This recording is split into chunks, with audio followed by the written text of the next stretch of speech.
Sa ating pagpapatuloy, natapos tayo sa kwentong, niyakap ni na Guan Sufei, Susuro at Guan Lingyu ang ating gwapong bida na si Liu Yi dahil sa matagal-tagal din nila itong hindi nakita kaya sobra nila itong na-miss. Subalit habang yakap-yakap nila ang ating bida, ay napansin naman niya ang kalangitan na may namumuong masamang panahon at talagang malakas ito. Agad naman nagpakita sa kanyang likuran ang pinuno ng tribo na si Jiang Meiyang at pinaliwanag sa kanila ang panahon at ito'y normal na lang sa kanila, kung kaya't sinabihan sila na huwag silang mag-alala. Ang ating bida kasama ang kanyang mga asawa ay nakaranas ng malupit na panahon sa lugar kung saan sila nakasilong, kung kaya't alam nila kung gaano kahirap at delikado ang gabing iyon kaya hanggang ngayon ay hindi maalis sa kanilang alaala ang bagyong iyon. Ganun pa man, ang ating bida ay nalaman ang lahat ng mga impormasyon mula sa pinuno ng tribo, kaya malaking kawalan para sa tribo ang maitim na tag-ulan kung bigla silang atakihin, kaya masaya ang ating bida sa kanyang napagtanto dahil para daw itong misteryosong banal na artifact na kailangang harapin. Sinabihan ang ating bida ng pinuno ng tribo na kung maaari ay protektahan siya, kung kaya't walang pag-aalinlangan naman si Liu Yi na sumang-ayon sa sinabi ni Jiang Meiyang sa kanya, at nangako ang ating bida na hindi sila pababayaan kahit na anumang mangyari dahil isa na daw siya sa trebong ito. Si Jiang Meiyang, kahit nakakaramdam nagpagdududa sa sinabi ng ating bida ay nakikita naman niya sa kanyang mata ang seryosong pangako. Kaya malaking biyaya para sa kanilang tribo ang pagdating ng ating bida sa kanila. Ngunit ang ating bida ay sobrang nahihiya sa pagpuri sa kanya ng pinuno ng tribo. Kaya napatawa niyang sinabi, hindi naman talaga ako kusang pumunta dito, kundi dinala ako dito ng mga magigiting mong tauhan upang madali ako makarating dito sa inyong tribo at upang mailigtas ko ang aking mga kasama na nandito sa lugar na hindi ko alam puntahan, kaya ako pa nga dapat ang magpasalamat dahil napuntahan ko ang isang paraisong lugar at tinanggap kami dito, kaya lang bigla rin niyang naalala si Millie na naiwan niya ng halos 10 araw. Kaya lilipat tayo sa lugar kung saan si Millie na iniwan ng ating bida at naghihintay ng 10 araw sa kanya at talaga namang ito ay napakatagal. Makikita nating si Millie ay nakaupo at naghihintay habang iniisip ng mapagmahal nating magandang Millie kung darating pa ba ang ating bida o baka naman tuluyan na siyang kinalimutan ng ating bida. Makikita nating malungkot na naghihintay habang nagmumuni-muni ang maganda nating dalaga na wala talagang kwenta ang buhay pag wala ang ating bida na si Liu Yi sa kanyang buhay. Habang nasa malalim na siyang kalungkutan, ay bigla naman niyang naramdaman na may tao sa kanyang likuran at ang hininga ng isang lalaki banda sa kanyang leeg. Si Millie ay biglang lingon habang napamulat siya ng kanyang mata, nakita niya ang isang tao na matagal niyang hinihintay walang iba kundi ang kanyang minamahal na si Liu Yi. Agad namang niyakap ni Liu Yi ang kanyang miss na si Millie sa kanyang balakang habang ito'y nakaupo. Sabay sabi sa maganda nating dalaga na may madamdaming boses, naramdaman mo ba ang aking hininga kaya bigla kang lumingon sakin? Makikita nating ang eksenang ito ay talagang napakaromantikong tagpo dahil agad namang tumugon ang mapagmahal at nag-aalala nating dalaga, at may namumuo pang luha ng pagmamahal sa kanyang mata. Oo Liu Yi, sobrang miss kita at akala ko hindi ka na makakabalik at baka kung ano na ang nangyari sa iyo kaya salamat ng marami sa Diyos dahil buhay ka at nakabalik ka sakin ng ligtas at walang anumang pinsala. Tumugon din naman ang ating bida, sa malambing na boses, mula ngayon, hindi ka na muling mag-iisa dahil lagi na tayong magkasama, isa pa, hindi ba't pinanggako ko sa iyo na babalikan kita kahit anong mangyari. Heto na ako ngayon at magkasama na tayong muli kaya wag ka nang malungkot pa. Habang nasa kalagitnaan sila ng kanilang madamdaming tagpo, ay may bigla na namang dumating at agad namang nakilala ito ng ating bida, kaya naman, hindi na nagpatumpik-tampak pa ang ating bida at nagmamadali itong niyaya ang dalawa na sina Mace at Millie na pumunta sa trebong natagpuan niya at talagang napakaganda doon. Agad namang napansin ni Mace na nabuksan na ni Liu Yi ang kanyang seal, agad namang sinarado ni Liu Yi ang kanyang palad at sinabi, nagawa ko ito dahil napunta ako sa trebong Jakhen, nakuha ko rin ang kapangyarihan ng hari. Agad namang tinalikuran ni Mace ang ating bida, nag-aalala siya dahil ang maraming pagsubok ay darating na sa kanyang kamay. Isa pa, ang selyo ng hari ay isang ordinaryo lang kaysa sa banal na selyo, pero ang dalawang iyon ay nasayo na ngayon kaya ano pa ang hinihintay nyo, Pasko, bilasan nyo at aalis na tayo. Si Liu Yi na talagang nagulat dahil hindi na niya naipaliwanag ng mabuti ang lugar na pupuntahan nila pero agad namang sumang-ayon si Mace na umalis at pumunta na agad sa trebong hindi pa niya nababanggit kung anong tribo iyon. Habang ang ating bida ay nakaupo pa at hindi pa tumatayo dahil sa mabilisang tugon ay agad namang nagbitaw ng isang spell si Maze upang sila ay lumipad na sa ere. Bago pa nakuha ng ating bida ang kanyang balanse ay galit na galit naman ang ating bida kay Maze dahil wala naman daw itong pasintabi at agad naman niya itong pinalutang ang ating bida.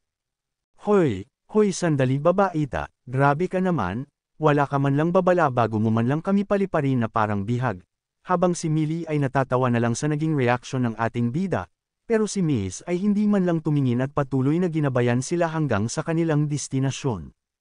Makalipas lang ang ilang sandali ay nakarating na sila sa Trebong Messi, sa kanilang pagitan.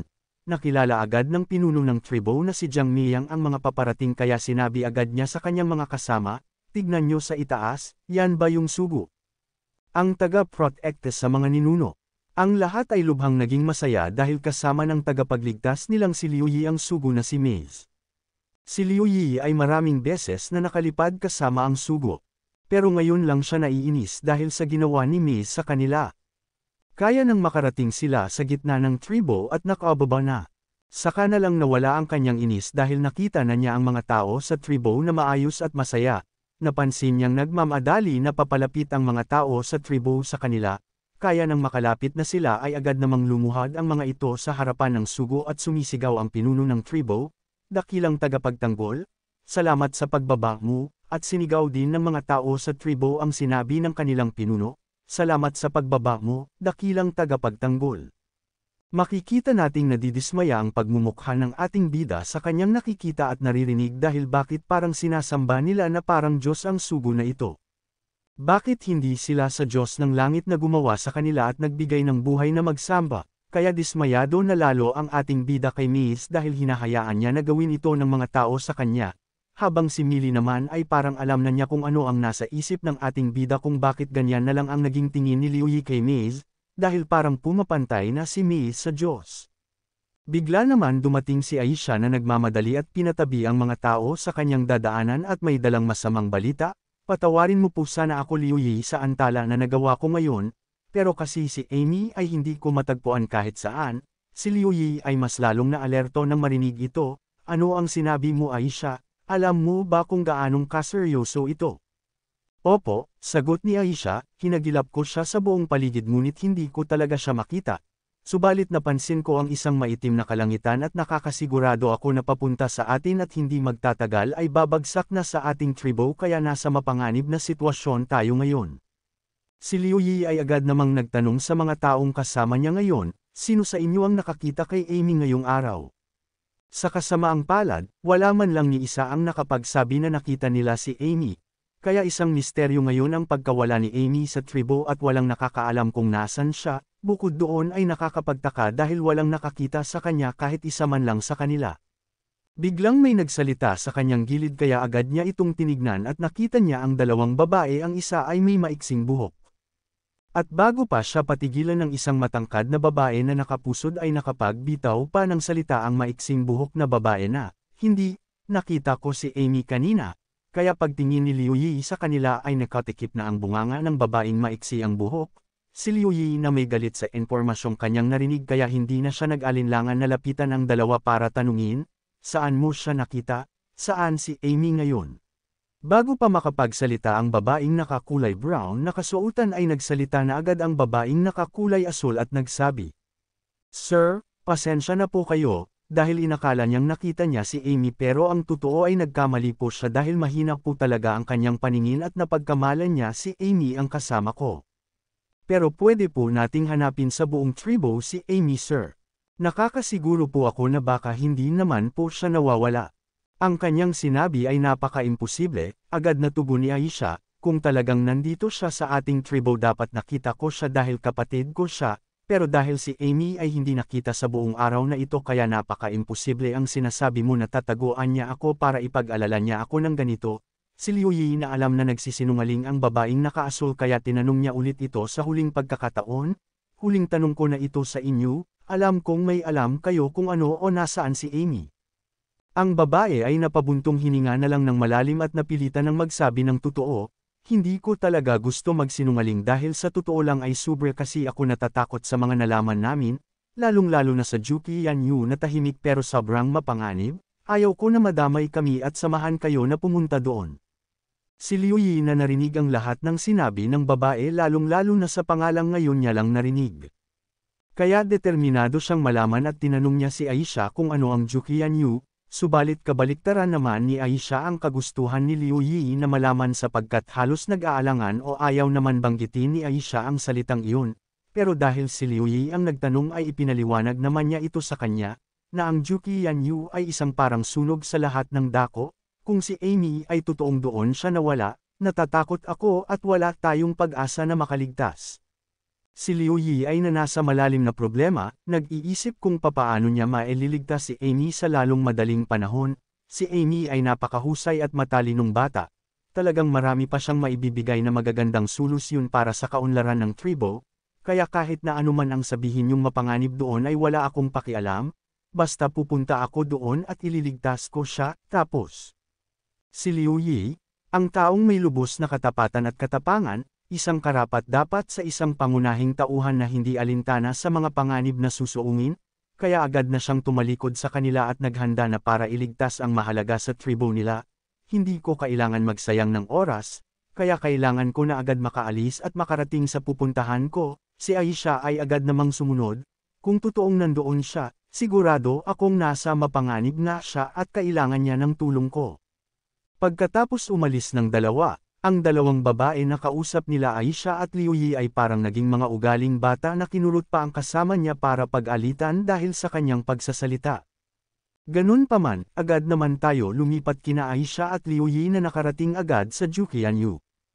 Agad namang nagulat si Liu Yi na ang lugar na sinasabi nilang mapanganib ay parang isang kapaligiran ng bulkan na napapaligiran ng mga lava.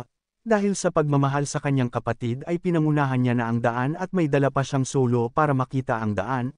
Si Aisha ay sumisigaw, "Amy, asan ka?" Habang si Liu Yi ay sumusunod lang kay Aisha sa kanyang likuran habang inuobserbahan niya ang buong kapaligiran. Makalipas ang ilang sandali ng kanilang paglalakad, si Liu Yi ay nakakaramdam ng hindi komportableng hangin sa kapaligiran. Ang mga natutunaw na hindi maintindihang amoy ay sobrang lakas. Kaya tinatanong niya ang kanyang sarili kung ito na ba talaga ang tinatawag nilang Juki Yanyu. Totoo ngang walang sino man ang gustong pumunta dito, maliban na lang sa mga taong gustong sunugin ang sarili. Kaya nang makarating na sila, si Aisha ay wala ng tigil kakasigaw sa pangalan ni Amy. Subalit sa kasamaang palad ay wala pa ring tumutugon sa kanila, kaya halos maiyak na siya sa pag-aalala sa kanyang kapatid. "Wag mo naman subukan takutin ako, Amy," aniya. "Kung naririyan ka lang sa paligid, pakiusap naman lumabas ka na at lapitan ako." Si Liu Yi ay tumutulong na rin sa pagsigaw, "Sige na Amy, kung lalabas ka na, pinapangako ko sa iyo, tutulungan pa kita at ituturo ko sa iyo ang mga sekreto ng mga kasanayan." Habang si Aisha naman ay patuloy na sumisigaw, "Wag ka naman masyadong madaya, Amy." Makalipas ang mahabang sandali at maraming sigawan. Si Aisha ay may narinig na malakas na ingay, si Liu Yi ay narinig din ang tunog na yon kaya sinabi niya, ang tunog ay nanggagaling banda roon. Si Amy ay totoong nandito, kaya si Aisha ay nagkaroon bigla ng pag-asa, habang si Liu Yi naman ay tuluyan ng napahinto, sapagkat nakakaramdam siya ng kakaiba at nagmumula ito sa kanyang kamay na may marka. Bakit ang aking banal na marka ay nagre-react ng ganito? Siguro ay may kakaibang bagay dito sa lugar na ito. Ganun pa man, si Liu Yi ay patuloy paring nalilito hanggang sa naririnig na ni Liu Yi ang sigaw ni Aisha na parang natatakot. Kaya pansamantala niya munang isinantabi ang pag-iisip patungkol sa kanyang marka at agad niyang pinuntahan ng ating bida si Aisha. "Bakit Aisha? Anong nangyari?" Nakikita niya si Aisha na sobrang takot na takot. Kaya agad niyang pinuntahan ang lugar ni Aisha upang maintindihan kung bakit sobrang natatakot si Aisha. Siya din pala ay agad namang napatigil at hindi agad nakagalaw sa kanyang nakita. Talagang pati ang ating bida ay talagang nagulat. "Anong klaseng nilalang iyan?" Si Aisha ay agad namang inihanda ang sarili at sumagot sa tanong ng ating bida. "Yan ay si Gengar." Sinong hindi makakakilala kay Gengar, mga karikap? Kasama ni Ash yan sa Pokemon. Ito yung araw na nahuli niya na si Gengar, mga karikap, at ginamit na ni Ash dyan si Gengar. Pero balik tayo sa panahong hindi pa nahuhuli ni Ash si Gengar, mga karikap. Agad namang hinaranggan ni Aisha ang kanyang ulo dahil yun na lamang ang tangi niyang magagawa habang ibinuko na ni Gengar ang kanyang malaking bibig upang kainin si Aisha. Ganun pa man, hindi pumayag ang ating bida na mauna pang kakain ng Gengar na yun sa maganda nating dalaga, dahil kailangan ako muna sabi ng ating bida sa halimaw na si Gengar, kaya agad niya itong inatake habang naka-activate ang kanyang kapangyarihan, dahil sa lakas ng kanyang pagsapak sa pagmumukha ng halimaw ay tumalsik ito at halos mabaon sa bato.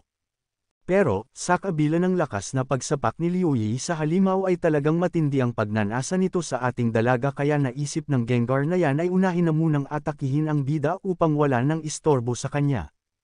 Kaya agad namang umatake ang halimaw sa ating bida, kaya ang ating bida ay hindi agad nakagalaw dahil sa kakaibang dedikasyon ng halimaw at talagang gutom na ito.